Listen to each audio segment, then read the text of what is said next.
Hey everybody, welcome to another episode of the Pull Up Trade Podcast, the podcast wherein I, Samson Folk, co-hosted, and my dear friend Trevon Heath, the Trey, he pulls up. We are joined today by two other gentlemen.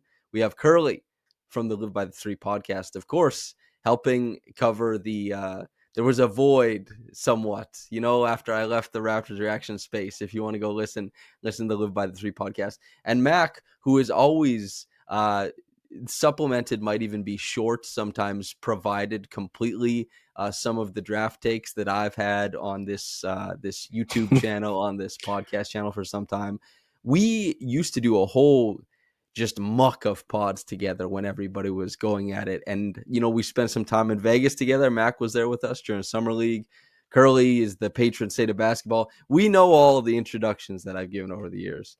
Trey, we'll start with you. How you doing? I'm doing good. I officially reached the big bro stage. Right, Oh yeah, no longer my Curry birthday hit. We had a really good time. They did a little skiing. I did a little watching, a little mountain coaster. Very fun. Very, very fun. You still have the tenor in your voice that you keep from the spa, by the way. I don't know what it is, but anytime Trey goes to a spa, he stops talking like this and he starts talking like this. It's unbelievable, dude. It's like this fake enlightenment thing. It's not fake. It's just I went in the relaxation room after, cycling on and off, hot and cold, and then I had one of the deepest sleeps of my life. So much so, my wife was tapping on me like, "You're snoring out of your mouth. Like, you gotta relax." Is that type of day? All right, Mac, how you doing? Isn't 30 beautiful? 30 is beautiful, isn't it? Welcome. It really is. I have no concerns about being cool anymore. It's great. Oh my. Okay, that's pretty good. I'm 29 still, so I'm the youngest. I have so much to learn from you guys. Everyone here espouses wisdom to me, in some form or another. Mac, how you doing? I'm doing great, guys. I'm getting back in the flow of things. I was just on Kenyon's podcast with those guys at Basketball Rewind, and yeah, I can't wait to talk some prospects and basketball with you guys again. Hell yeah. Curly, how you doing over there? I'm well, brother. I'm going to be very honest with you. I'm very disappointed that we didn't get a pull up from you in the Pull Up Trade podcast. Other than that, I'm doing well. Trey, I take great offense to you as somebody that's been in the 30 range for quite some time. I feel like now, if you're a big bro, I feel like I'm Papa Bear over here. Matt and I are sharing that title. You know what I mean? But no, I'm doing great, and it's even better that we get to chop it up with you guys, man. Dude, you watch. The next time Trey comes to a run with the ankle feeling better, he'll have a hockey bag with like an ambulance inside of it, like you do, and a Theragun. He'll be like, "Don't worry, I got a brace for that. I got everything you need if someone gets injured." For listeners, by the way, this will be timestamped. We're talking about Scottie Barnes' attempt at stardom. Is it fading? Is it still dormant? Does it still have a great chance? And we'll be discussing a whole whack of prospects that you can pay attention to during March Madness. It's all timestamped. Make sure to like, comment, and subscribe. Helps the channel, helps all that stuff. But just to provide the insight for people who may not know, everybody, these four squares, everybody is an optimist for Scottie Barnes' game. I don't know if anybody here would take the under on an all NBA selection, but I want to start with Curly because I know love Scottie, love his game. Well, I guess that goes for everybody here. But what do you make of Scottie's season so far? And there is some, maybe not hand wringing, but I guess worries about like what has his game looked like trying to take that next step? Do you have worries yourself? Has it been what you expected? Where do you sit with all of that? Well, this season it's not going the way that I anticipated it. With the team essentially being built around him right now, there was going to be a lot more opportunities coming in with his way. But I think he had leaned more into the facilitating part of his game, where an aggressive, and I've been saying this for years, an aggressive Scottie is a great Scottie. And I think this year he's kind of struggled at times finding that balance between his game and being a facilitator. And I think that's been kind of holding him back. However, the great development and I wasn't banking on this at all this season, was his defense. Like, he looks like a two-way player in the making, and I'm talking about potentially an elite two-way player. We know what he can do with a very limited bag. He's still able to get 20 points per game. But with his defense elevating, like, he could be a 20 and 10 guy every single night. And you sprinkle in some blocks and some steals as well. That has been tremendous to see. But I think for him, the struggle that I've kind of picked up on over his years is that every year he's had a different role. In his rookie year, he was just trying to fit in. In the second year, they kind of put him in a box. In the third year, there was like so much experimentation. One day he's playing center, next day he's being a point guard.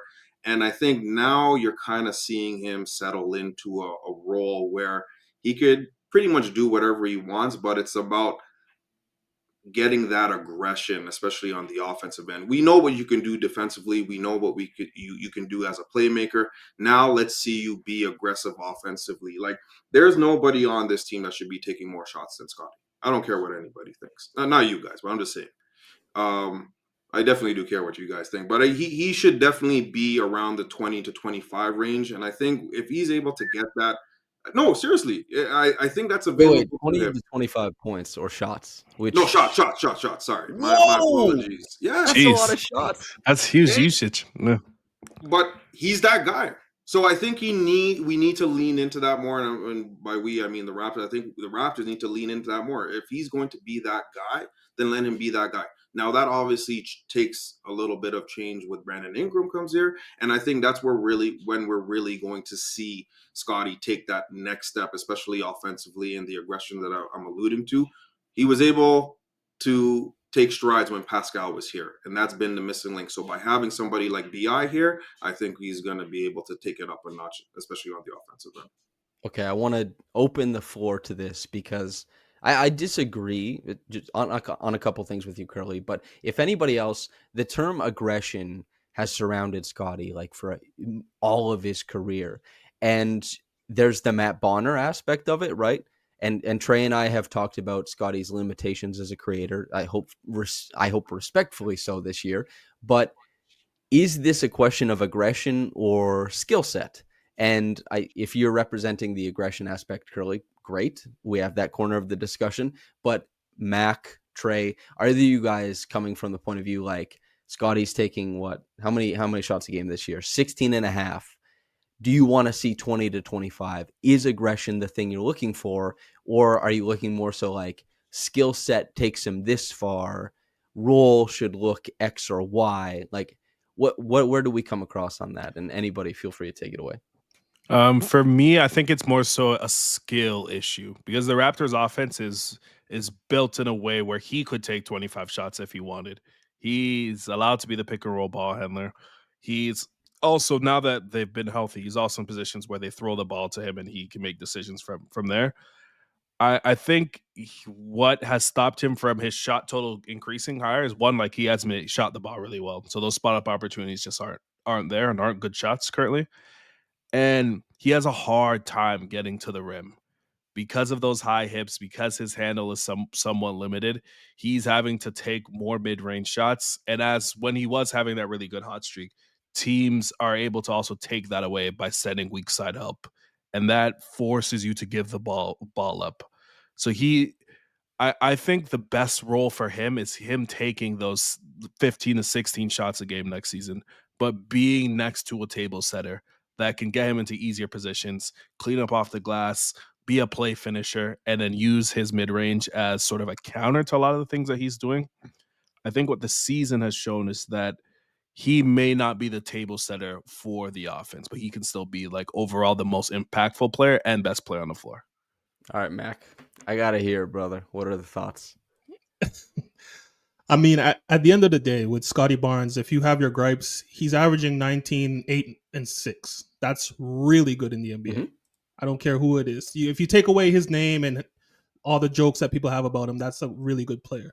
I think a lot of what's going on, and Curly mentioned it, it's inconsistency in his role. He's trying to figure out what he can be, what he can develop during the season. And I think he's been struggling with his efficiency and his aggression per se, because his role is all over the place. He doesn't know when to pick his spots consistently. It could be a skill thing, but I could see it as just a shot selection and just prioritizing what he's really good at and keeping on it until they can stop him.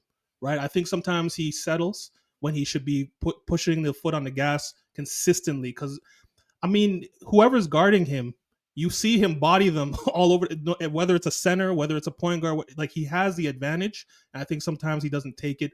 Maybe because Masai, Darko want to see him develop his game in a different ways.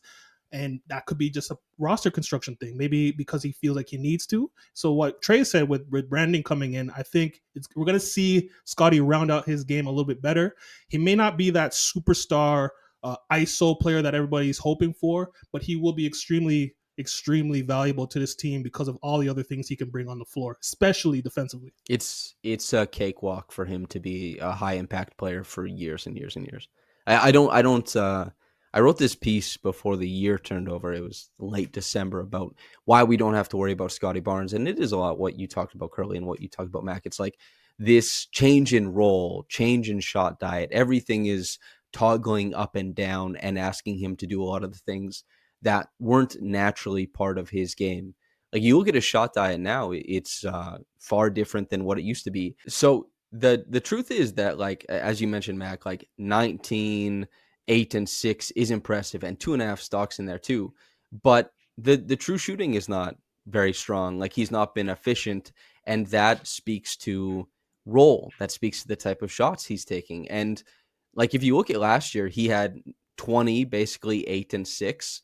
And he did it on one less shot a game, on almost a free throw less a game. He has more turnovers this year and less assists. Like it's actually quite rare to see a guy ramp up his usage and have a dip across the board. This does not happen very often, especially in assists as well. So it's been a unique season for him. But you think about what he came into the NBA doing, which is like just finding his way to points, 15 points per game in his rookie season around the court, despite not being featured. And where did that come from? Cuts, dunker spot, pushing in transition, offensive rebounds. You look at, and I went and looked at all these numbers today, what has disappeared from his shot diet? All of the things that established the foundation of his points per game have changed into more difficult shots. And I think this is his worst three-point shooting season he'll ever have. I'm pretty sure of it. I believe in him being a passable three-point shooter, at least catch and shoot.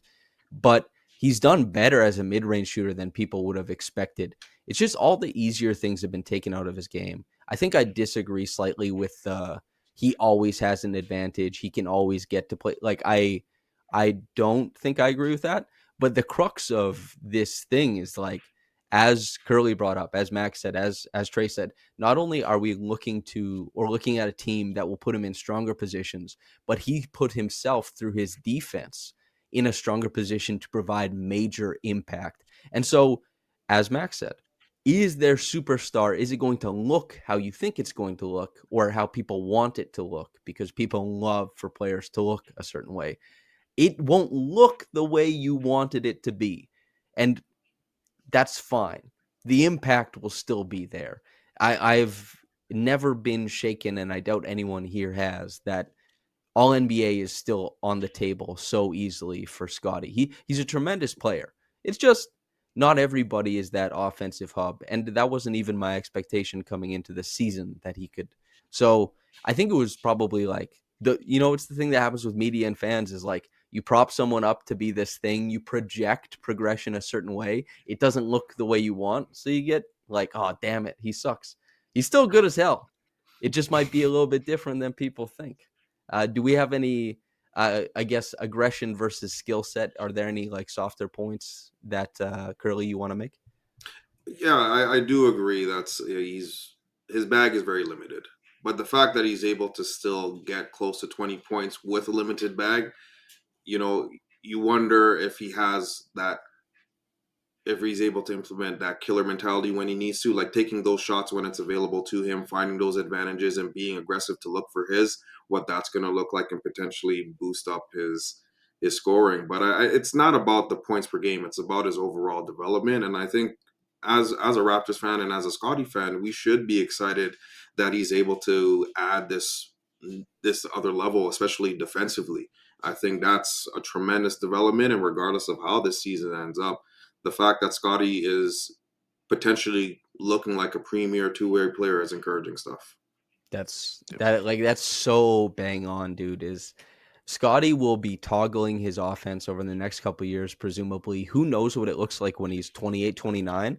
But if you can be someone who establishes an all defense level thing, like floor-ish on defense, it just completely foundationally changes how you fit in. And the Raptors, they're being greedy.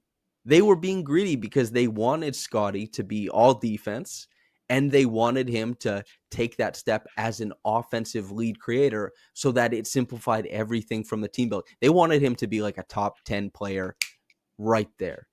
And he didn't make that jump. And that was never his game. That doesn't mean it has to be or won't be in the future, but it just never was. Even I sat across from Masai last year after the Pascal trade when he said, I didn't expect Scottie to look like this. When Scottie was popping the hell off and the 3-point, he was taking like 6 attempts per game on 40%. Everyone's like, hey, what the hell's going on here? It was just like, it's going to take time for him to fully realize who he is. But the Raptors this year, they kind of threw it out there. Like, if Scottie is going to take that next step, if he's going to be on that fairly common path of an MVP candidate, year 4, we hand him the keys. Here's what it looks like. It didn't happen, but it's a little greedy. It's a little greedy. It's not every day you just get to be like, oh, this guy's an MVP candidate. But you can't turn your nose up at all NBA, because I think that's like as soon as the team is good, he'll be very much in play for those kind of, I guess, accolades. Mac, I know you're getting a glass of water in, but if you're pitching Scottie Barnes, I guess, to people, what's the shorthand version? He's not going to look like Shea, but he's going to win you games. Definitely. Trey, do you have any Scottie thoughts before we start talking the draft? The draft. Oh my God. I think just like one thing to just mention is the Raptors still do not have good defensive personnel. And since the new year, the Raptors have been a near elite defense. And the fact that he's been able to sort of cover up some of the lack of defensive talent that they have, especially on the perimeter, by being active, being a quality low man, and having that level of versatility, shows that he can be I think top 15 players still on the table, where he does it in a way where his defense leads first, his facilitating does pop off offensively next to a table setter. And I think this season he's got to explore his mid-range shot, which could be a good counter later on, in ways that he wouldn't have if Pascal and OG were still on the team. So I think there's still good things to take away from the season, although he hasn't taken the leap as like a table setter and offensive hub that you'd wanted. It's been interesting. And as you said, like the top 15 player, I think it would be crazy to rule that out. It would also be like overconfident to go argue with everyone all the time that it's preordained. Of course it's going to happen, that's kind of how like arguments happen online. You know what I mean? Like as you said, Mac, you're like, he's not going to be Shea, but he'll win you games. I talked about Jacoby Walter on the last podcast. Someone said Jacoby's going to be like Shea. Optimism is allowed to exist. You know what? But to the point, Scottie top 15 player for Raptors fans, it's probably never going to be an easy argument for you to make. Yeah. But it will be there's probably going to be a couple of years where it'll be like an in vogue little, let me put you on. This guy actually has like crazy impact. Like the numbers are big and good, but it's more than the numbers too. Talking about Scottie right now. Sorry, talking about Scottie, it makes me think about another player that's been a little bit polarizing. And maybe I wanted to ask you guys, do you think they're on the same tier? Do you think Bam Adebayo and Scottie are on the same tier? The thing that separates Scottie so much from guys like, there's, the Bam of it all, there's the Draymond of it all, there's the Ben of it all. All these guys have and had, I guess, more of a reluctancy to shoot. Like Scottie has taken on a more difficult shot profile already than any one of those guys have ever even tried. And that's why it's tough for me from like the projecting Scottie the person point of view. I don't think, like, I know people would like Scottie to emulate a lot of what Bam does because it would be really good. It helps players, but like Scottie doesn't care about screening that much. But Scottie is also like getting off the bounce to these pretty impressive mid-range jumpers. Like, and Bam is more of a jab, shoot over the top guy. It's just like there are comparisons to be made, but I wrote the piece in Scottie's rookie season. I said, I think he will be a truly unique superstar, like the type of player we haven't really seen before just because of how he accomplishes things. And superstar, it could still go one way or the other, but I think at least all-star, all NBA stardom is like so well in play. But I don't know. Is anybody else seeing the Bam thing? Trey, Curly? I see it from the perspective of potential like usage. Like if he plays if he plays with a guy that's undisputed, like the offensive hub, and I don't know if that's going to happen even next year. Well, Shea is He signing here eventually, I hear. We've kind of seen it to some degree when teams play drop and he was playing next to Pascal, where he would be able to, he was insulated within the offense, operated within the short roll, utilized his facilitating in that way. But like, to your point, I think his mid range shot is something that he's been obviously clearly been working on for several years. He's gonna take those shots. I don't think he's gonna be reduced to dunker spot, short roll type of guy. I think that just needs to be the baseline of how he plays, and that helps him get to like 10 to 15 points efficiently, and then he can do whatever after. Like J Dub can short roll. You know what I Yeah. mean? But J Dub wants more, and Scottie Yeah, of wants more. course. Like I would love if Scottie was actually better, because he's not that great at it. He can do it. I'd love if he was better at that stuff when he, for a smidge of the offensive time, goes into that role. But stars dictate things in the NBA. And if you think you can just go tell Scottie Barnes, like, we're gonna use you like Bam Adebayo, good luck, dude. Like all the No, best to you, man. so sorry. I don't mean they're going to be like similar players, but I mean on the Yeah. star like Yeah. ranking, Oh. because Bam's just right under that. He won't. It doesn't seem like he's gonna get past. I think that. there was a year where like Bam was undisputed, like top 15, or at least like in that conversation, Yeah, especially having Bam. after their playoff run. Geez, that's a really great question. I think I would be a little bit disappointed if Scottie sits where Bam does ultimately. Maybe that sounds insane, but Scottie, bigs can't just force wins. You know what I mean? You just don't get enough of the ball. You just can't command as much. Like they really help shape defenses in a huge way. They can do so much. But like you see Miami falls to the wayside without Thiero. They fell to the wayside without Butler because Bam can't exhibit enough control on a game offensively.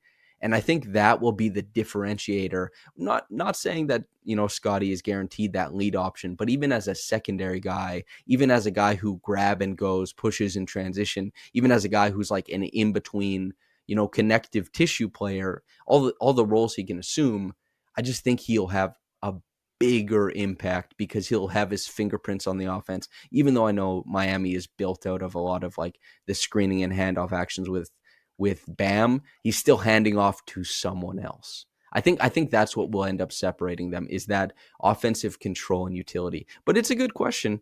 You can't be sad if he levels out at Bam, but I want more. I think it's fair. Curly?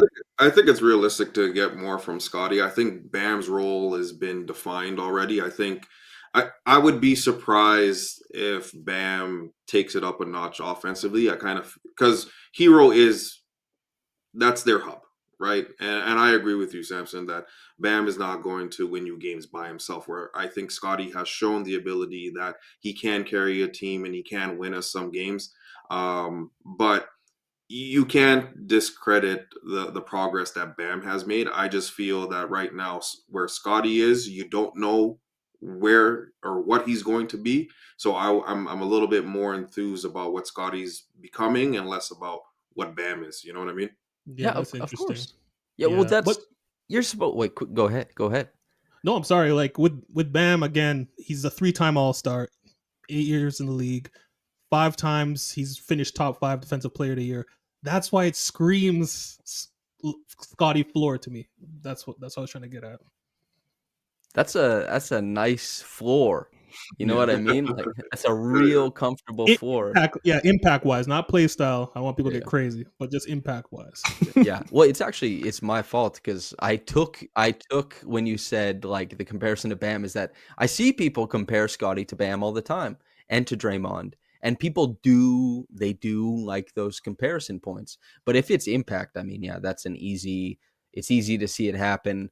But as Curly said, why wouldn't we operate on the side of optimism? Like, why not?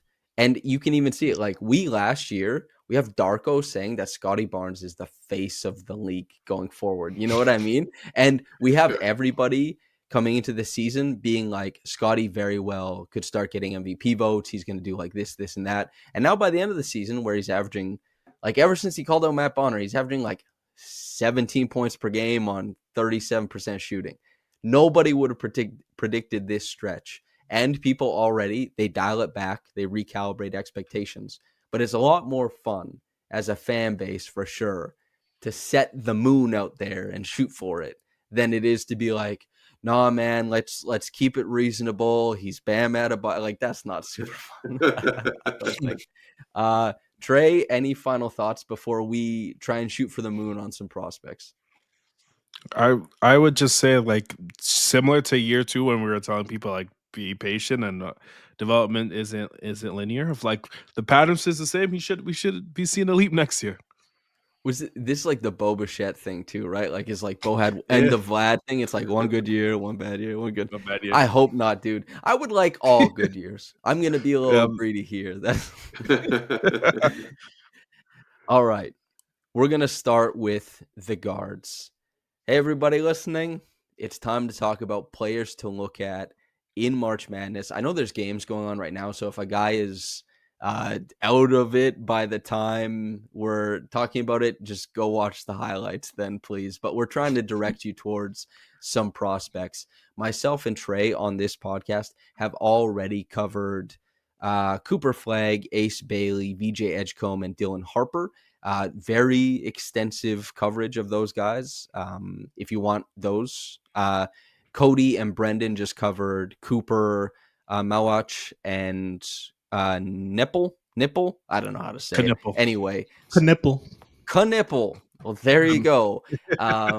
So if you want that coverage, you can go back and watch it. But we're talking about guys like Jase Richardson, Jeremiah Fears, Boogie Fland, Derik Queen. We have a wide array of players. They will be timestamped, of course.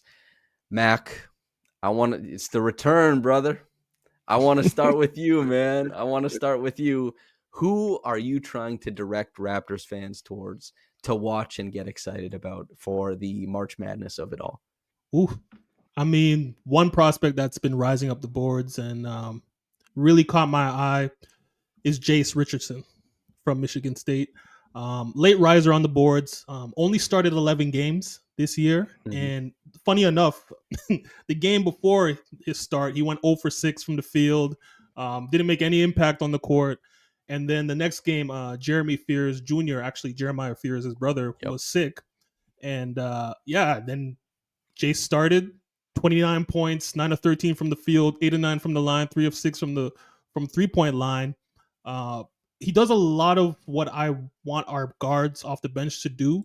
And the real thing with this Darko system is that we need players that can play on and off ball effectively. And I think he brings a lot of that to the Raptors, if he came to us, that is. But, he's a catch and shoot threat, solid athleticism.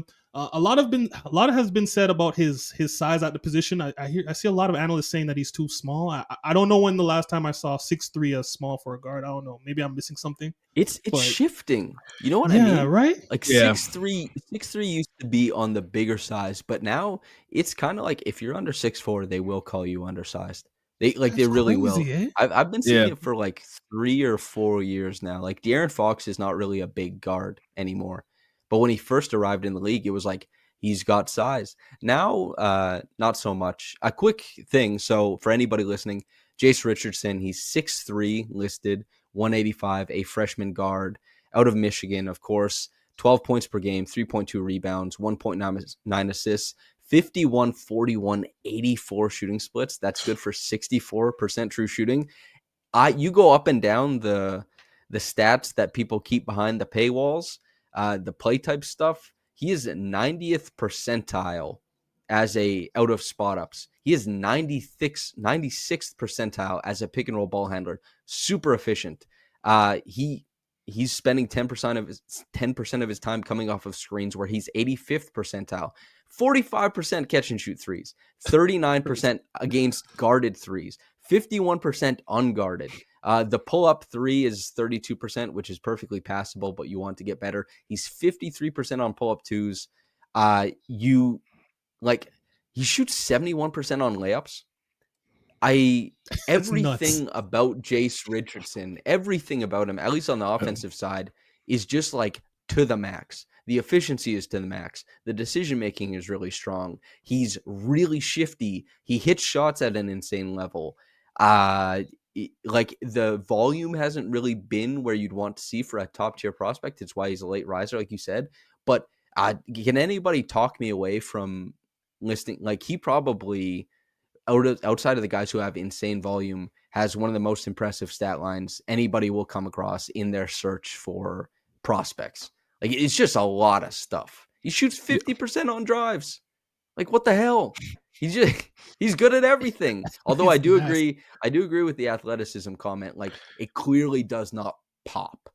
It doesn't pop. Which is insane because his dad is like one of the best dunkers we've ever seen. No, the powers went to his younger brother, Jackson. Jackson Richardson's a dunker of the family. Mm-hmm. Where do you stand on him, Trey? Jase? Because you said something big today. I think outside of the top 5, like he's one of the guys like I think I would target as a Raptor. Just like similar to like what Max says, all of the play types that he has played in, he can operate at a really high level. He can work on the ball and be a pick and roll ball handler. He was high percentile in that play type. He can also come off of screens. Michigan State puts him in a role very similar to the way that the Raptors play Jacoby and Grady. That's coming off of screens, being able to make quick decisions, and then either turn that to interior passing, going downhill, making decisions from there. Where Jase has shown a bit more in terms of like his creations, that he can stop on a dime and also pull up from those perspective, and he also has the size and girth to be able to use that to bump and turn and spin to get easier shots at the rim, which is why his efficiency has just been significantly higher to his athleticism and his size. Like it resembles like some of like a Jalen Brunson, for example, who I'm not saying he's gonna be as good as him, but who is able to use his like low center of gravity, utilize leverage, utilize his booty to open up space, create opportunities from there. I think the part where he's sort of an enigma, he's all over kind of boards right now, is at 6'3" and not being a super strong defender, he's going to have to probably play point guard. And although he's created a lot of advantages coming out of screens, we haven't seen that playmaking necessarily pop. That could be to the floor being more congested, also to playing to Tom Izzo. They play like fairly conservative in the way that they play also. But why would you I pass think if you make every shot? it's also true. He hasn't been missing. So there, I see an opportunity where the floor is a lot bigger, and if he's still able to create space like with strength and with his leverage, that those passing opportunities become a lot easier. And also on the Raptors, like a lot of those passes are also kind of made within the offense. Like there's always going to be a guy flashing to the rim as you're coming off of a screen, and those passes are usually premeditated and a lot easier. I'm a huge fan. Like I see star potential, and I think they can develop him as a floor general. I don't know if I see like star potential. There's many things that are like, again, he makes so many shots. He's so efficient. When he gets the ball, he's doing great things with it. But I worry a tiny bit about what it looks like at the NBA level, which sounds insane because like we're going to talk about Jeremiah Fears, who is insanely athletic, and I don't like his change of pace and change of direction is insanity. Go ahead, Mac. Is it because of Devin Carter why you're afraid of these 6'3" guards? No. Okay. I'm just asking. No, I haven't thought about Devin Carter in a while. But that's funny. I think like Jase, I worry a little bit about that first step.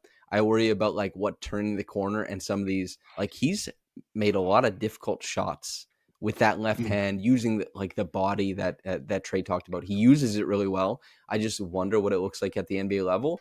And also I would like the assist to be a little bit higher, but I don't know. And the defense, I would be surprised if it wasn't like a sticking point for his career. But these are young men. They're young. And most of the guys we talk about are going to be freshmen. Like a lot of the guys are freshmen. And so much of this stuff can come around and you just can't turn your nose up at what he does. He just hits shots like crazy. He makes plays like crazy. And as Trey said, it fits a lot of what he does. You watch it. If so much of it fits within the flow of what the Raptors want to have happen. Curly, we will get to your guy after. I know you have like maybe a little bit of the complete opposite of Jase coming up, but what are your thoughts on Jase? No, I think the most impressive thing about Jay so far is he's in control. Like he plays with a controlled pace, and for a freshman, that's certainly impressive stuff. And like that's something that you can't teach. You're either born with it or not, right? So I think playing on the NBA level, I think you're going to see that transfer really well. And I think you're seeing a willingness to do a little bit of everything. So he's kind of like clay right now that you kind of can mold him into what you want him to be while maximizing the intangibles that he already brings, playing with pace, being a good pick and roll handler, being a decent decision maker. I think defensively would probably be my biggest concern with him. But the other stuff offensively, like I, I'm never really concerned about defense because I think defense is an approach and it's a mentality. It's either you want to do it or you don't. And I think we've seen that over the years.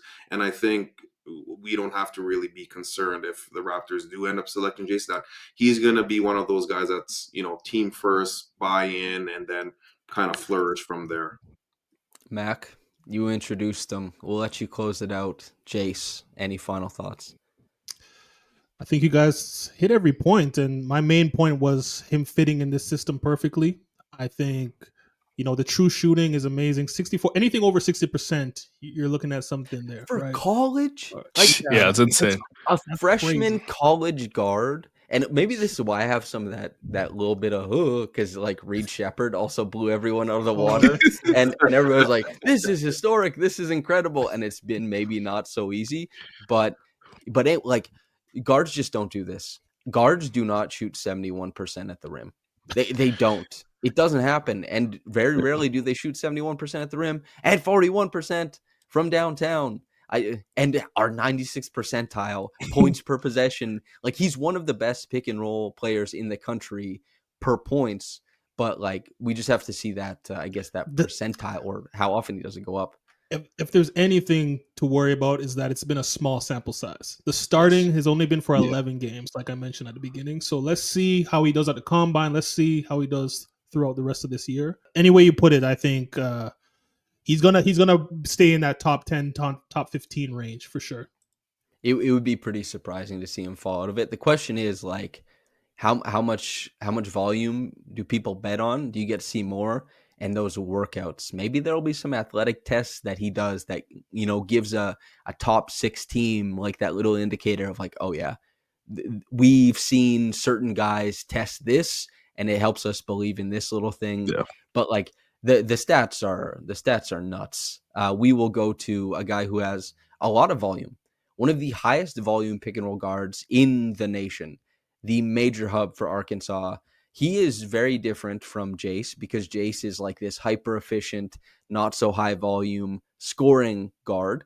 And Boogie Fland at 6'2", 210, a freshman out of Arkansas, is an inefficient scorer who makes play after play after play for his teammates at 15 points, 3 boards, 5.7 assists, 39, 36, 84 shooting splits for 51% true shooting. He is a pick and roll guard. Curly, we know this is your guy. Take it away. It's actually pretty funny. I discovered him late, because I do all my draft work pretty late. But I've just been so intrigued by him, at 15-3 and just under 6 assists a game. I think what I love about him is like when you're talking about pace, this kid is like 0 to 100. And the thing that's been most impressive about him is that even though he is a freshman, he's making great decisions with the basketball. And I think you alluded to it in our group chat. You're wondering what he would look like on a much bigger floor, because he makes tremendous decisions as a playmaker in transition when he has that space. He's also a willing passer. I kind of compare it to quarterback play. You got somebody like Tom Brady who's very cerebral and afraid to make mistakes. And then you have somebody like Drew Brees who's just a cannon and is willing to take those risks if he sees that there's an opening and there's an opportunity. And I think that's what Boogie does as a playmaker.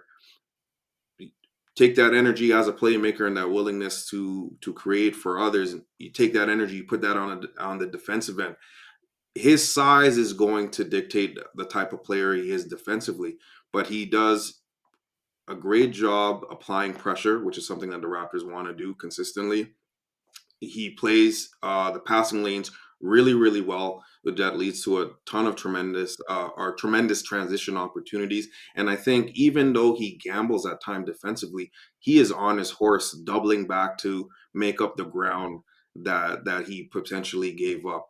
And I think what the Raptors lack on, especially on the offensive end, is somebody willing to take shots at times. It almost seems like the Raptors are looking for that perfect pass. And even when they get that perfect pass or they get that open shot, they're looking for a more open shot. You're not going to have that problem with Boogie. He's going to take those shots. And I think even though he's not able to get to the rim as much, I think he has the floater down pack. That mid-range game is pretty decent. His shot consistency as it's gone on, and especially from a mechanical standpoint, he's well balanced and he can navigate in very little space offensively below and in and around the free throw line. So he's an intriguing prospect. And with the way that the Raptors want to implement this pick and roll style consistently, he's a player that's definitely going to thrive in a potential Raptors system. The question is like how easy is that fit is a little bit, but to your point about his shot making, 56% on his runners and floaters. That's really strong. Some scouts do look at the floater and heavily weigh it as an indicator of touch. Some don't as much.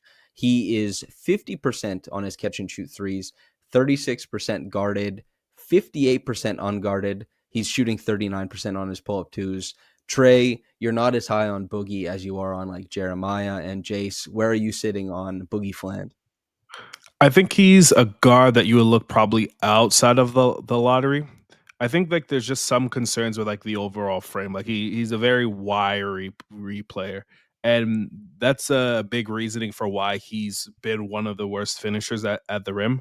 I think his control of pace and working like within the pick and roll. Arkansas actually has a lot of athletic players around him.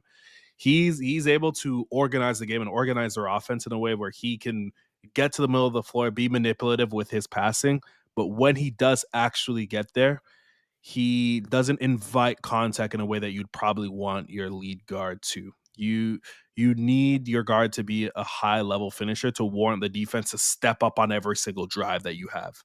although he's hitting a high clip on his floaters, that's a shot that comes and wanes from game to game. We've seen it with Emmanuel quickly. He was one of the best and the best in the NBA. It's a very difficult shot and it requires a lot of touch.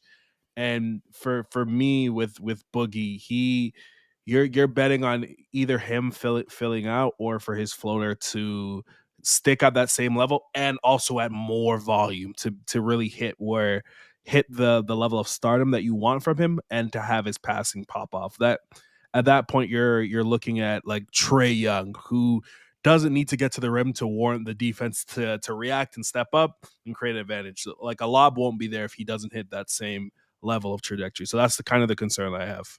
He really is, Curly alluded to being a dangerous playmaker. He also is only at 1.6 turnovers per game. Like it's Crazy. that's why Tyrese Halliburton, for all of the lack of driving, and he's a big guard, but all the lack of driving punch that he has, the fact that he can go like 9 assists, 1 turnover for like a 55 game stretch, a turnover is a missed shot, without the opportunity for it to go in. And Boogie, like we're going to talk about Thiero later, but Thiero is a guy who's scoring 15 points per game as a wing in college, just being like, I cut and I catch and go.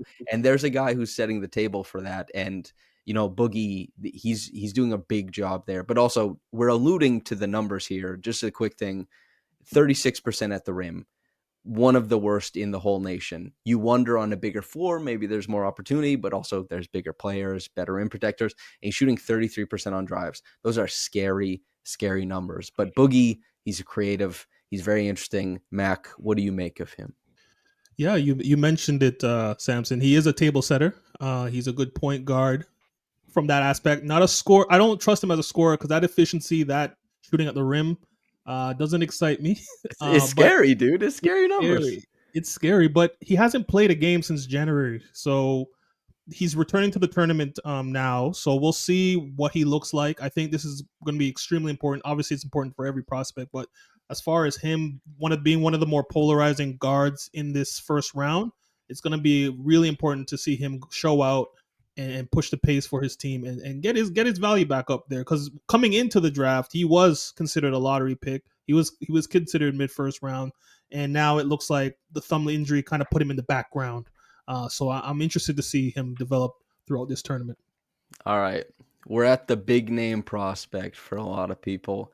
Jeremiah Fears, 6'4", 180, freshman, Oklahoma Sooners, baby. 17 points per game, 4 assists, 4 rebounds, 43, 27, 84 shooting splits, good for 56% true shooting. The play types he operates in, high volume pick and roll ball handler. It's 35 of his possessions. Oklahoma is scoring over 1 point per possession there and 60% true shooting as a team when he initiates a pick and roll. Big time. He creates a lot of threes for his team by passing over blitzes to the short roll and then goes out to the three, or by sinking and collapsing whole sides of the floor against conservative coverages. He is very athletic. The way he can stab step and change direction you'll see that stuff at the NBA level, and you would call that one of the more elite movers. He has that potential. He is extremely exciting. Trey, I know this is your guy, and listeners have been asking us to talk about Jeremiah Fears for some time. Take it away, brother. The gospel. Let's hear it. This is my favorite non-Caribbean player in this draft. I think if the Raptors don't get a top 5 pick and they want to swing, like this is the pick. He is like a table setter in the truest sense. He has one of the highest usages in college currently. He is a huge athlete. And one of the rare things of a guy really young, he should be in high school right now. He actually reclassified up, is his handle is probably the best in the class. He's able to get into tight spaces, utilize his athleticism also as a threat. His hesitation move is one of the best in college right now. And it gets him so many easy advantages where, although his turnover numbers are fairly high because he is a young player and sometimes teams are often throwing multiple players at him, he's able to create so many easy shots for the players around him. And that's just something that the Raptors need. A guy that consistently could set the table, get into the lane, and score in that function. I think what we've usually seen from a guy like that is that they usually haven't shown any sort of pull-up ability and be able to change pace and change change directions. Like Jeremiah does that at a high level. He's able to change his pace, get into the middle, and utilize his passing in that sense. And then also his pull-up shooting has shown that he can do it at a really, really high clip. He's shooting over 40% on his pull-up twos, which is at the volume that he's doing is like astounding. And it's one of the key indicators and shots of stardom. As teams notice that you're trying to drive into the paint, we're going to stack as many bodies as possible. And if you're able to stop on a dime, pull up from that standpoint, teams are going to have to play a lot higher on him, and his offense and the offense of the entire team around him becomes significantly easier. And that's kind of what you're seeing like with Oklahoma. His overall shooting, like from a high level, isn't the greatest, but you look at it from a catch and shoot perspective, it's at a really decent clip and something that I think will carry over. Like he's shooting in the 80s as a free throw shooter. So like the touch indicators are really there. I think for maybe the concern of why he isn't a top 5 pick is he hasn't been able to maneuver as a driver. Some of it due to his frame, like he's should be in high school right now. Teams force him left, and although he invites contact, he isn't at that level of strength yet where he's bumping guys off of him. He's taking very difficult and contested layups like at the rim because teams are stacking the paint currently. I think with additional craft and being able to gain more experience like within the middle of the floor, I think like there's a level of stardom there. Like if he in a redraft is a top 3 player, I would not be surprised at all. He really impresses me. You talked about his handle being so advanced. Is like when players there's two types of players. One player is the guy who uses the escape dribble or kind of like tries to turn the corner when a guy plays him close, like chest to chest, almost sliding with you. And then there's another type of guy who is extremely athletic or very comfortable with their body in space that is going to snatch it between their legs, dig their ankle into the hardwood, and burst going the other way. And not backwards, but like take an aggressive angle across a guy's body while knowing they can protect the ball with a live dribble. And Fears is that guy. And a lot of his best plays are just like this insane sticking his foot hard in, changing, going the other way, facing a dig, splitting again, like bounding into the open court and then going and finishing at the bucket. Those are the highlight plays. Like VJ is maybe the most impressive athlete in the class.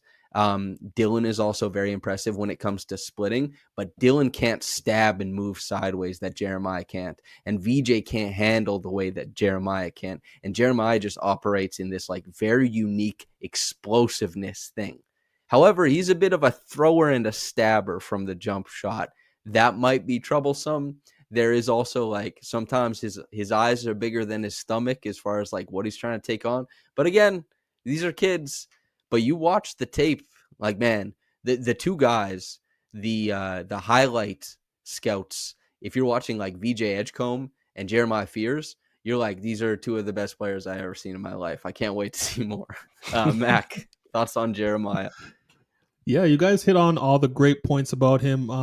One thing I want to say is like his 3-point shooting, like you kind of alluded to it. He kind of chucks it up there. I would like to see that efficiency go up a little bit more. He doesn't have a lot of wasted movement. I think that's really really important for someone that athletic and at the point guard position, that he stays outside the perimeter a lot. It's really good for setting the table for his teammates. One thing that I've noticed watching him play, I haven't watched a lot of Oklahoma games, but the ones I watch, it kind of concerns me that he's always on the perimeter. There's not a lot of cutting off ball. There's not a lot of off ball work. And like what we were saying with Jase Richardson, how he can kind of fold into the rotations a little bit better because of his off ball play. I don't see that with Jeremiah. I see him as a pure point guard, which is fine. But I don't know how the fit would be as far as staggering lineups with the Raptors. He's registered 9 cuts this this Oh, season. is that a real on stat? Oklahoma. Oh, I'm about to say. Yeah, that's from Synergy. So Synergy doesn't track cuts that don't materialize.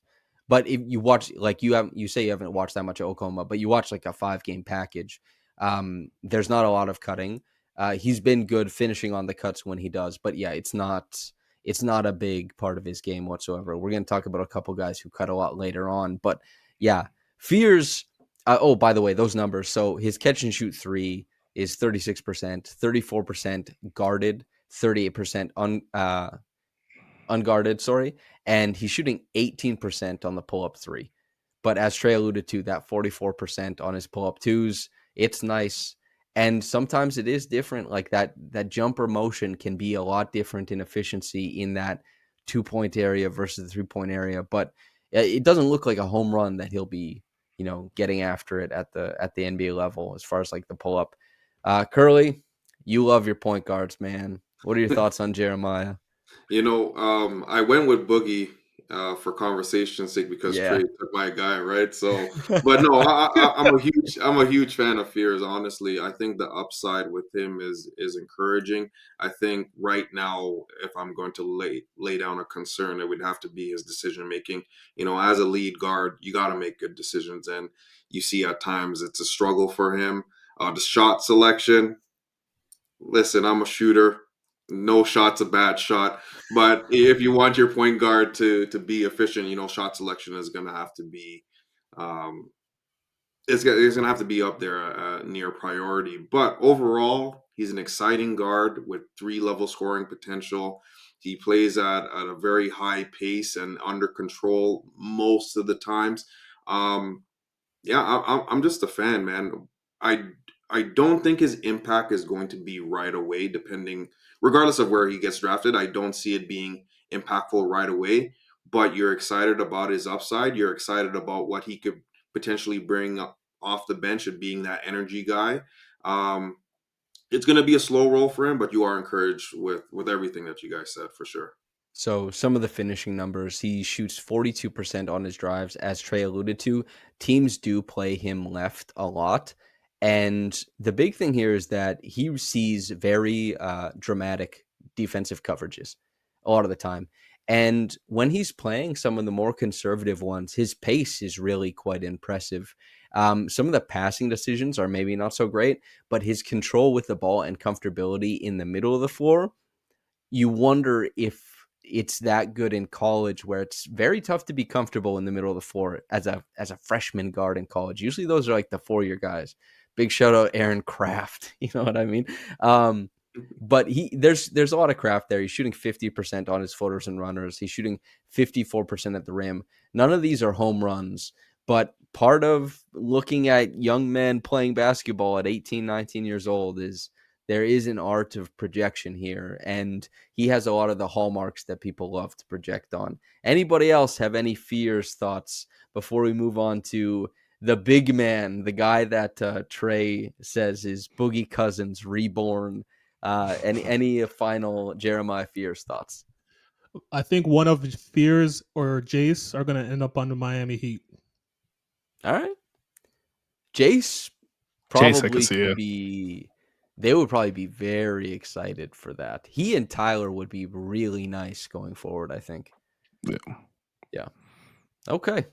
We have Derik Queen, everybody. He is listed at 6'10", 246, a freshman center / forward, maybe at the NBA level, out of Maryland. 16 points per game, 9 rebounds, 2 assists, 53, 14, 77 shooting splits, 59% true shooting.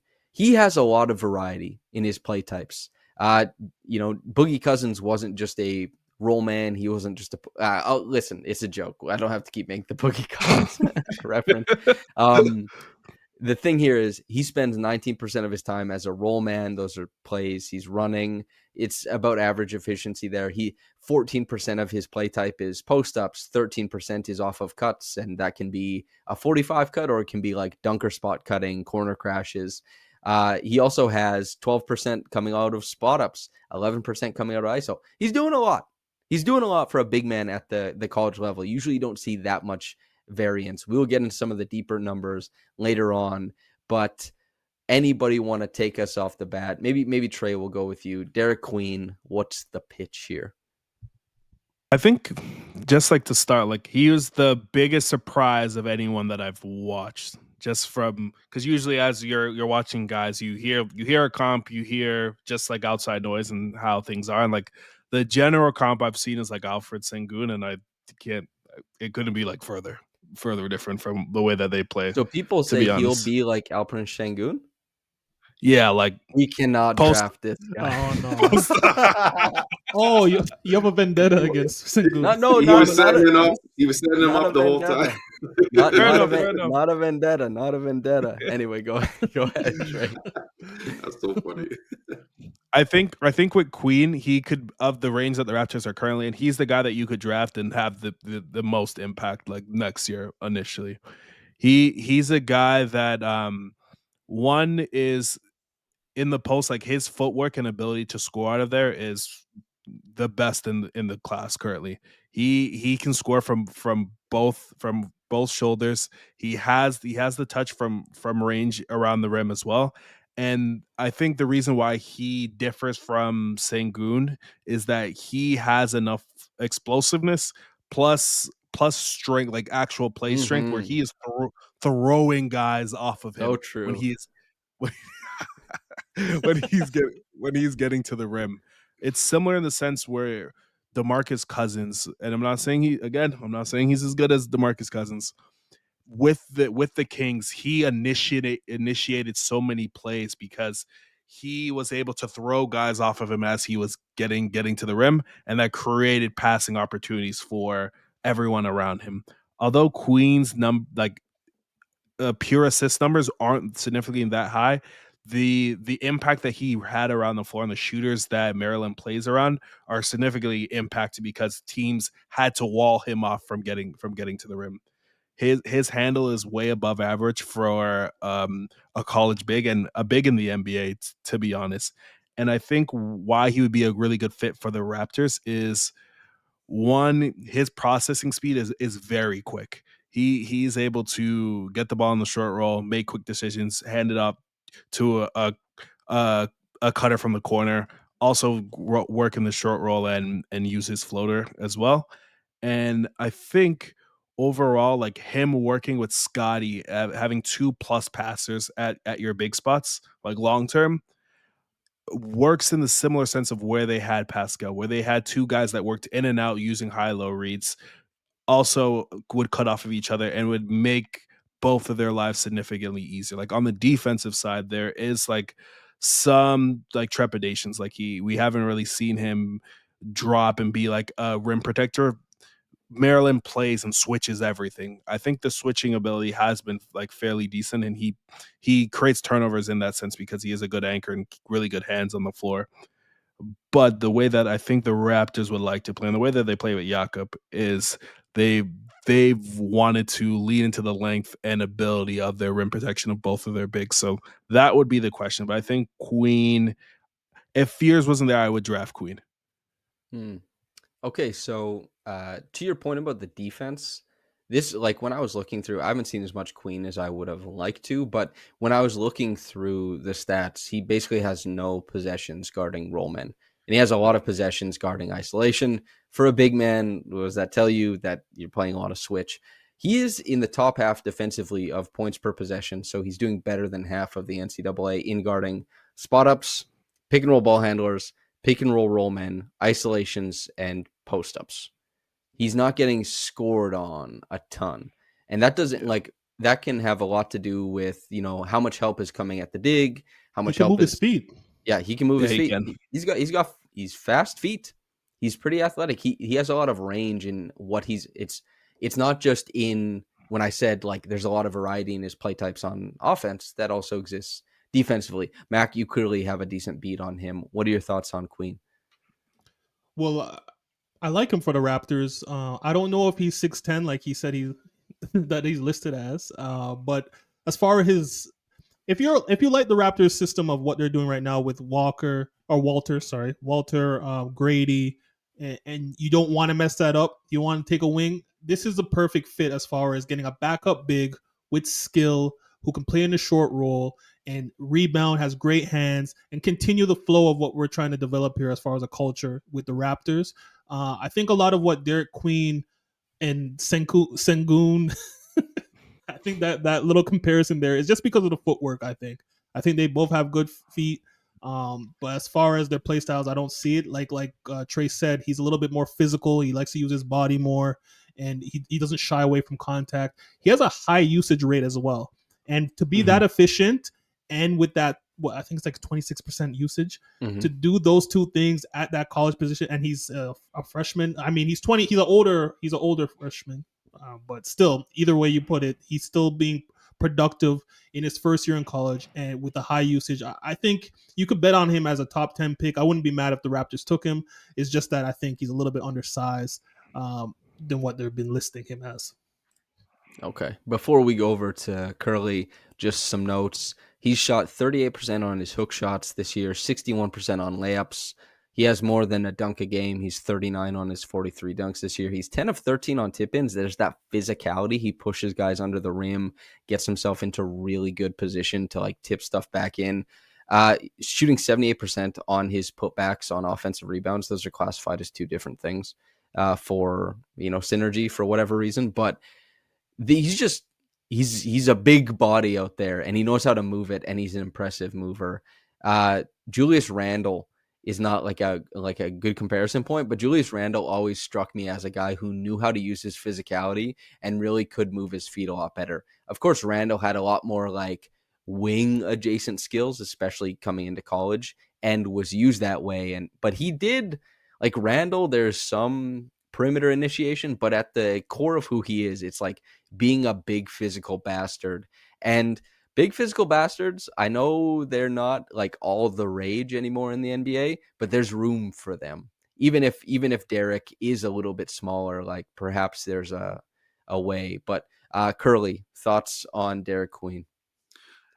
He's definitely intriguing. I am a fan of his. I think probably for me the most impressive thing is his decision making as a passer, and probably the handle that he has for a guy his size is certainly impressive. I could definitely see him fitting onto the Raptors just for all the reasons that you guys mentioned. But I think his ability to be that bully and not afraid to be that bully and be effective playing that type of basketball would give the Raptors a dynamic that, they really don't have right now. You know what I mean? It will give them that edge, that sandpaper type of guy. I think he can muck it up with the best of them. And at his size, yeah, you might be concerned with his conditioning, but I think at face value, he's an effective player. He can affect you on both sides in a positive way, defensively and offensively. So he is an intriguing prospect. I'm a huge fan. If he could shoot the three, I think he'd be a top 5 lock. If he shouldn't, if he could shoot, because he's a little bit undersized, the fact that he can't stretch the floor and he's a little smaller, I think teams are gonna be like, eh. But do you want to put the shot doctor cap on? What do you think? I think his shot is a little bit far out in front of him. I think he needs to just go up and down straight. And I mean, he knows this. He's gonna work on these things. And again, the combine results are gonna help these guys' stocks as well. So we'll see how the tournament goes. But as far as his shot mechanics, I think he just needs to work on that a little bit. Okay. More work coming your way, Mac. Kasparas Jakucionis. If I said that wrong, my apologies. I haven't Jakucionis. I haven't seen as much of him as I'd like to. He's 6'6", 205. Another freshman out of Illinois. 15 points, 5.6 rebounds, 4.6 assists, 45, 32, 84 splits on 60% true shooting. Similar to Fears, there's a lot of free throw attempts there. I know you like Kasparas. Mac, I don't have much to say here, so I'm going to let you take the wheel on this one. Well, yeah, he has all the great shooting splits. He's a combo guard, but a pure point guard at the same time because he stands at 6'6". He can make all the fancy passes. He He's creative. He creates advantages. I think that's the main thing that I really like with him. Obviously, his step back three is impressive as well. You can kind of see him as like it might people might get annoyed with this, but he kind of gives you like a D'Angelo Russell type of style where he can I play love make. D'Lo, dude. Oh, okay, good. But yeah, a lot of people don't. But yeah, he can step back, he can play make, and his positional size is really effective where he can play off and on ball. Again, that's my theme for these prospects or for the Raptors. If we're going guard, I want someone who can play on and off ball effectively on either end, right? So I think a lot of what he can do helps the Raptors again with their flow. I see him and Grady as being a really good 1-2 punch. That's because Grady's movement and Kasparas' playmaking, I think it would be really nice for that flow of that second unit, because a lot of what we do in that second unit right now is clunky. We need a little bit more creativity. We need a little bit more versatility. And I think Kasparas provides both. Anybody else have thoughts on Kasparas? Are there any other Illinois watchers, Kasparas fans here? So I've watched sub Kasparas. I think for me, and a lot of the stuff that you said is true. Like a very creative passer.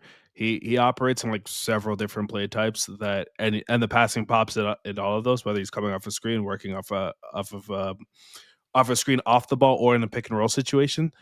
I think where I worry and some of the issues that the Raptors currently have is that they don't have many people that can get to the rim without a screen or without some sort of action that Darko is creating for them. And if you have another point guard, similar to some of the issues Emmanuel Quickley has had, that is picking the ball up in the middle of the floor and trying to utilize craft to like get easy looks, that isn't shifting the defense.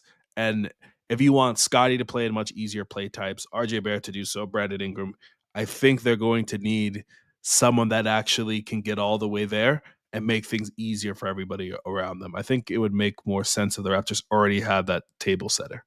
BI could be, though. Some fun background information. The Raptors this year are the worst team in the NBA when it comes to on-ball points per possession. There isn't a worse team.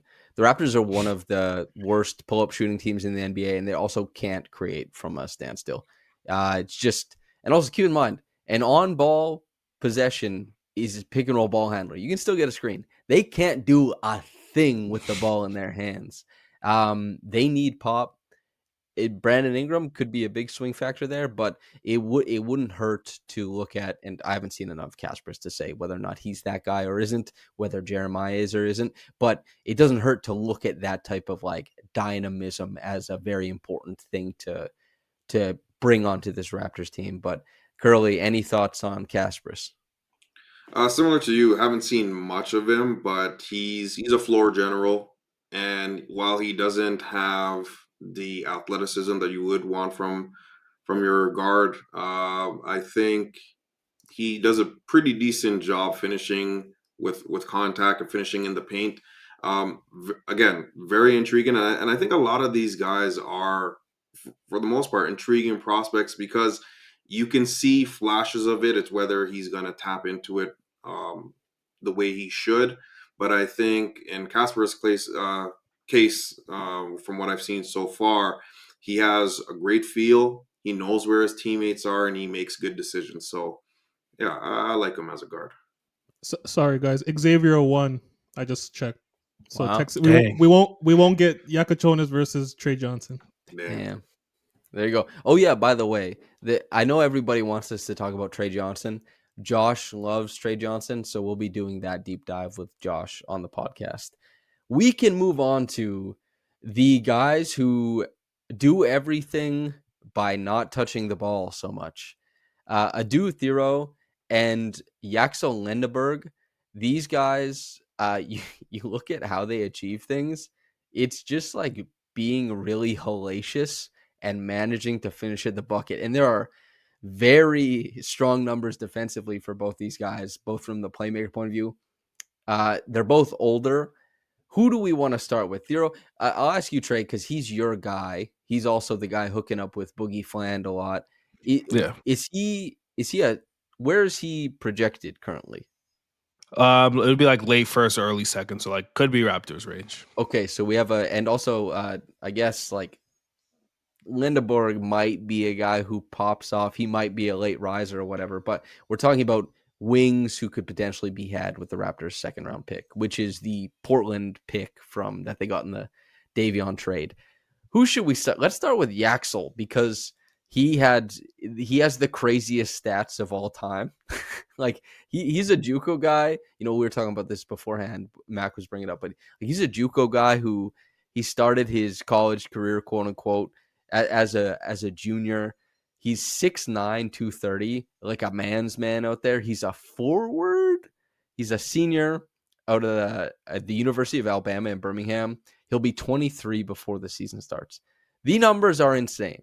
17.7 points, 11 rebounds, 4 assists, 54, 34, 74 splits, 60% true shooting, 1.7 steals, 1.8 blocks. His offense is this: hoping someone jumps at a pump fake or a jab and then taking a step into the arc and then having the C's part for him because he is a train, and also grabbing a million offensive rebounds and just putting them back. He's a bully who somehow manages to shoot 35% on his catch and shoot threes. There, Mac, I know you've been paying attention. Take us away. He's gonna be a steal in the second round. I don't know. You laid out everything perfectly. He's a monster. He does a little bit of everything.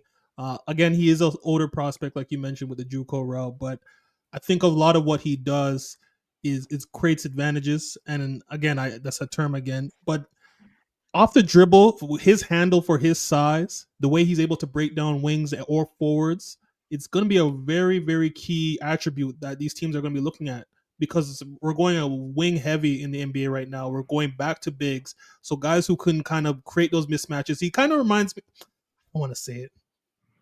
Should I say it? Say it. You got to. Okay.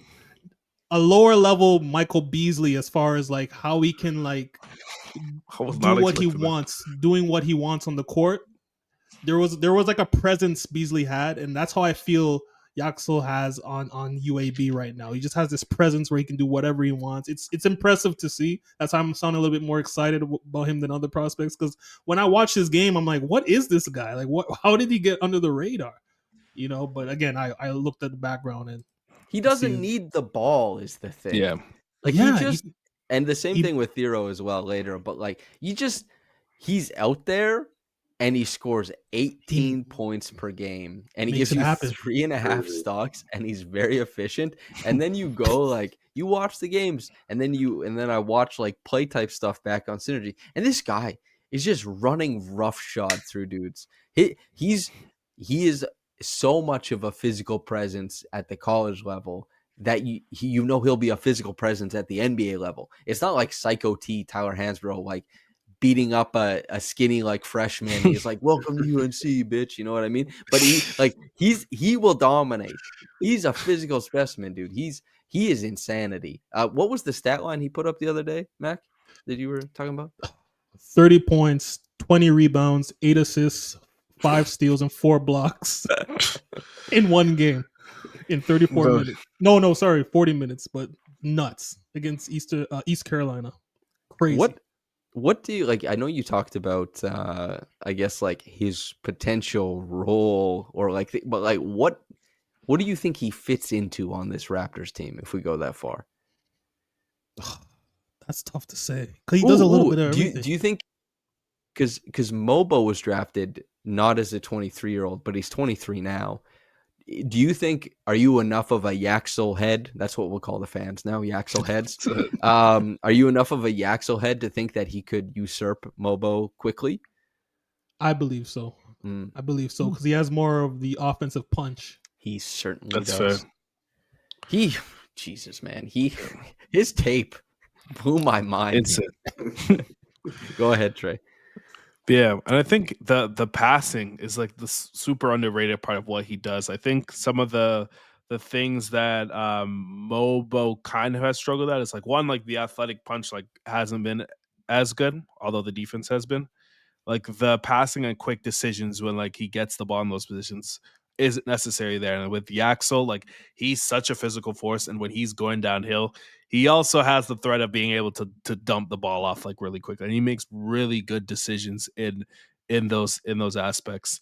And like the defensive playmaking and where he can play all over the floor, it pops immediately. He's a guy that I think you can throw in your rotation, and like he can probably start winning you minutes because of just like the athletic pop, and he can guard up with his position because of how physical and how athletic he is. And also you can throw him on a wing tomorrow and ask him to defend that guy. He's the type of like just like Swiss Army knife that like that randomly pops off on a good team. So like he would be someone I would target. I mean, Maybe go ahead. Oh, sorry. Yeah, because there's been I've been seeing that some top college teams are trying to give him an NIL deal to go to their team one more year, so play one more year of college. I don't know if he's going to take that, but it's going to be interesting to see how that unfolds. You know who he reminds me of? He's just much bigger, and it's at the college level, so not as impressive. Josh Hart. You know how Josh Hart is just kind of like in everything, always doing it. He's such a brave driver to the rim. There is like a little bit more driving pop, and especially in transition that you might think.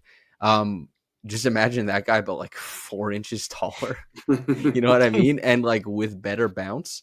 But it has to be proven at the NBA level, which is a whole other thing. But he also has that thing, you know, it's like imagine, guys, I'll set the scene. It's 2017. A random NBA guard. He has a breakaway, and there's 19 feet between him and the closest player. That player's name is LeBron James. You're not going to score that layup. Yeah.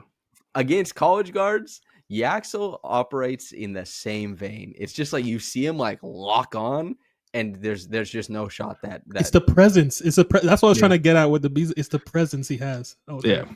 That's how you know it's a 30+ podcast, because presence has been completely replaced by the term aura.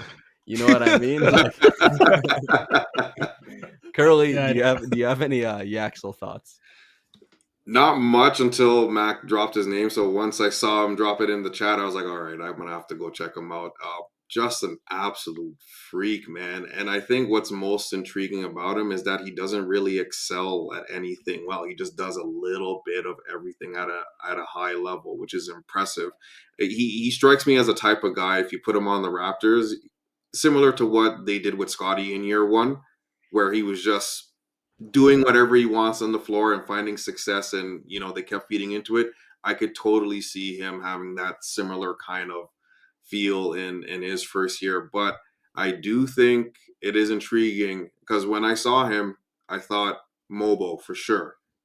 And to your guys' point, I think this guy might jump Mobo for sure, just because he's not he's a little bit more offensively polished in comparison, but he's also not afraid to take those opportunities or those scoring opportunities. So he's an intriguing prospect for sure. Yeah, they just occupy way different roles at the college level too. Like Mobo was he was a big who like completely bossed a good front court and did his thing and played delay action 5-out big man stuff. He played like not as much switch at the college level, but like Yaxel is just like dropping a bomb on the court and just being like, it's madness. It's crazy.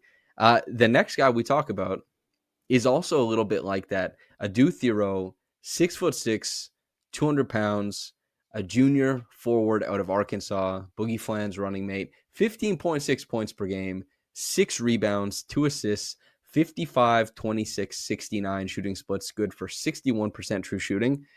There's a lot of spot up from him. Everybody we've talked about has had, or mostly everybody we've talked about has had a lot of possession types where like they have the ball, be it Queen or Fears or whatever. That's not the case for Thiero. It's just like spot up, and then transition is his next thing. This guy is just like, and he also has one of the highest cut frequencies in the whole nation. He is just like, I'm moving, throw the ball at me, and I will go dunk it. He dunks a lot. He has more dunks than he has layups. He has more dunks than Derik Queen does, and he's 4 inches smaller, and his proximity to the rim doesn't. It's just like, Oh my God, he's 64% on layups, 50% on drives, 39% on the unguarded threes. Does that matter? Do people care? He's just a lot. Trey, this was your guy, so I'll let you take it away. He would be one of like the number one targets if he does fall into the second round, or potentially even trading up for him. I think looking at the Raptors team, and one of the key things that they need is just like simply size on the perimeter. I've mentioned this so many times on the podcast, but like the amount of times that they've played the Knicks and how they get bodied on, whether it's on the glass or trying to defend them at the point of attack. Like you're throwing young guys like Grady Dick and Jacoby Walter against like monsters like Karl Anthony Towns, OG Anunoby. Like there's a clear lack of size and lack of girth in terms of resistance at the perimeter. And like Thiero does a lot of that stuff. Like as a defender, he's super switchable. He has a plus wingspan that he can Arkansas uses him to defend their best player constantly. And I think the really good thing about him is that he is playing within the archetype and play type, which is very rare in college, that he's going to play in the NBA. It's an exact 1-to-1. He's a high level defender and playmaker, both as like a weak side rim protector as well as the point of attack. And offensively, like his athleticism pops in a super high way. He's as simple as it gets. Like it's spot up and then catch and go stuff. His athleticism allows it to pop in a way where he's dunking a lot of those possessions, and he also has the feel off of the ball where he can be a crash cutter with another table setter like Boogie Fland, for example, and operate in that way. Like his play type is like very similar to like another Raptor that was here for like a really long time. With him, I think it's just a matter of, is the spot up shooting going to pop in a way that allows him to stay on the court, because the defense and his play off of the ball, where he can be a guy that cuts, stays on dunker spot and dunks everything. And also similar to like a Derek Jones Jr., Jonathan Kuminga, that also operates as a screener, catches the ball and goes from there. I think Darko would be able to utilize him in a lot of different ways, and he could be a guy that also rises the tides of your defense, which the Raptors do need. Thiero, do you think his athleticism really is at like that Jones Jr. Kuminga level? Like a tad below. Like JK is like next level athlete. Kuminga had 138 dunks last season. 138. Yeah. Which is as insane. A forward, how do you do that playing like 28 minutes? Anyway, you watched him with Boogie Fland. Curly, thoughts? Yeah, man, just an exciting prospect. What he's able to do defensively, he's just an absolute monster. And that wingspan that Trey alluded to, 7-foot wingspan, man. Like he'll cover a lot of ground. His versatility as a defender is just absolutely spectacular. And I mean, the fact that he's able to be an effective scorer without a jump shot is certainly impressive, with his ability to move off ball. And you know, like Trey said, can he be a spot up shooter at minimum? Is that jump shot going to come around? I think that's what's going to be the difference for him in becoming this potential 3-and-D type of guy. And maybe you can say, like, even with all the positives happening on defensive end, he gambles maybe more than he should. So maybe staying a little bit more disciplined on the defensive end. But he's an exciting prospect, man. And for a team like the Raptors that definitely need that girth, like Trey said, on the defensive end, that size, he's definitely someone the Raptors should be looking at. Mac, do we have any thoughts on Thiero? I mean, you guys touched on pretty much all the points. I guess I'll say some things on his game. I mean, he's a junior. He transferred over from Kentucky. I think the archetype of those 3-and-D wings, I think he fits that perfectly. I think he's going to need someone to set the table for him. He's a play finisher more than a creator, of course, because we talked about his spot ups and whatnot. I would like to see his numbers be a little bit take more of a jump than it did, considering he started every game this year, every game that he played. And it's unfortunate because I think he's missing the first game of this tournament. So hopefully he'll be back for the next one. But yeah, I didn't spend too much time on him, to be honest, because again, I was looking for a particular type of player. But if we do get him in the second round, I would be happy with that. I think he will play his role well, and that's the key. I just randomly thought about Yaxel playing alongside Jokic. Jesus Lord. Curly, for our last guy, this was a poll. Alex Toohey, he's from the NBL. The cell is yours, brother. What do you like seeing over there? You know, it's funny because when you ask the question about looking at second rounders, and I'm like, who is a very interesting second round pick? And I think this guy fits the bill. He's around 6'8". He has a 6'11" wingspan. He's another guy. He doesn't thrive at anything particularly well. He just does a little bit of everything at an efficient rate. They've been drawing comparisons to like Josh Giddey without the controversy, but I don't think. Sorry, I have to say, but I think it's a lazy take because he's an Australian player. He was committed to Gonzaga, but he decided to stay close to home. He's still a fairly young player. He's just averaging just over 10 points per game, 1 assist, and just under 4 rebounds a game on 45% shooting from the field. But what I like about him is the upside. I think what's been his strength as a player is his off-ball decision making. He's a very smart passer. He's shown the ability to be committed to the defensive end. He's not a great athlete by any means of the imagination. There are some glaring similarities between him and Grady, I find, but I think, well, the monumental difference is definitely Grady's a far better shooter. He's just averaging just under 30% from three, but he takes smart shots. He makes good decisions with the basketball. He is going to get bullied a little bit, but in transition and in space, he kind of reminds me of like Joe Ingles, but a little bit more athletic. He's definitely not as good a shooter as Joe Ingles, but it's going to be interesting to see whether he'll be able to create his own shot, because a lot of his offense is coming in transition, off of creation, his ability to navigate off screens. I think the self creation is going to be one of those things, but I think the swing skill for him would have to be the 3-point shooting. But I think, and if we're looking at Coach Darko and what he's been able to do with these young guys and develop them, I think he can tap into Toohey's potential. If he's anything like Josh Giddey, then the Raptors should draft him and trade him for Alex Caruso.